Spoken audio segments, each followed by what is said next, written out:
Donc nous voici revenus donc dans l'onglet page. Une fois que vous avez donc créé l'arborescence de votre site, vous pouvez directement aller créer les pages que vous souhaitez. Donc vous cliquez sur le menu dans site et vous cliquez sur page. Vous avez accès donc au tableau de bord des pages. Vous ajoutez une nouvelle page.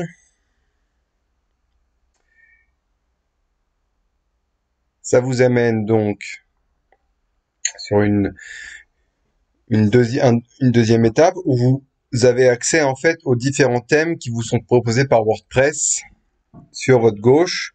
Donc vous pouvez scroller pour voir les différents types de pages qui vous sont déjà proposées, où il y a une structure qui est déjà en place.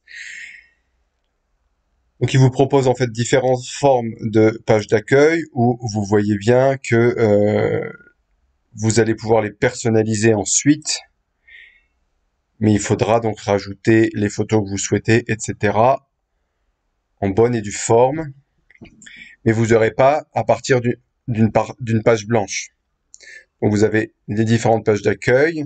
Ensuite, vous avez les différentes pages services. Donc typiquement, si vous souhaitez créer un site d'e-shopping, il faudra dans les fiches produits que vous voudrez créer pour vos produits, aller regarder dans les pages services ou dans les pages portfolio. Ensuite, il y a différentes formes de pages contact. Les différents types de pages blog qui vous sont proposées, où ensuite il faudra aller créer tous les petits articles et la page à propos, où vous pouvez tout simplement choisir de partir d'une page blanche.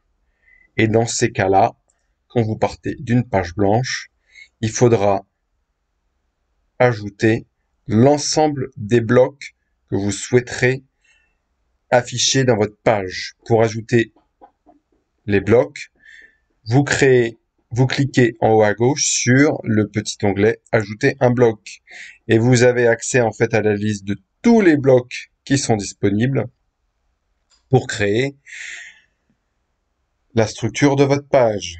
Si vous voulez, donc il y a déjà un titre, il y a déjà le bloc titre en fait qui est dans votre page. Donc une fois que vous êtes dans le bloc titre, vous avez en fait accès sur le côté à des éléments qui vous permettent de personnaliser.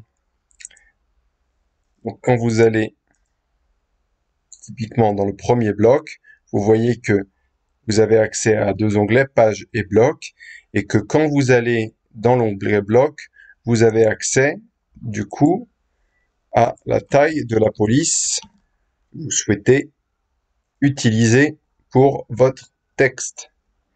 Vous pouvez du coup agrandir la taille et également l'interligne si vous souhaitez le réduire ou l'agrandir. Donc ça veut dire que dans chaque bloc, il faut que vous cliquiez dans le bloc et ensuite que vous alliez sur l'onglet bloc sur le côté droit pour modifier. Vous voyez que quand vous êtes sur le texte, apparaît également un autre petit outil qui vous permet également de personnaliser votre texte en utilisant du gras ou de l'italique. D'accord? Vous avez aussi la possibilité d'utiliser de la couleur, de justifier, de souligner, etc. Enfin, c'est à vous vous pouvez aussi directement passer tout votre texte en capital d'imprimerie, donc en majuscule, si vous le souhaitez.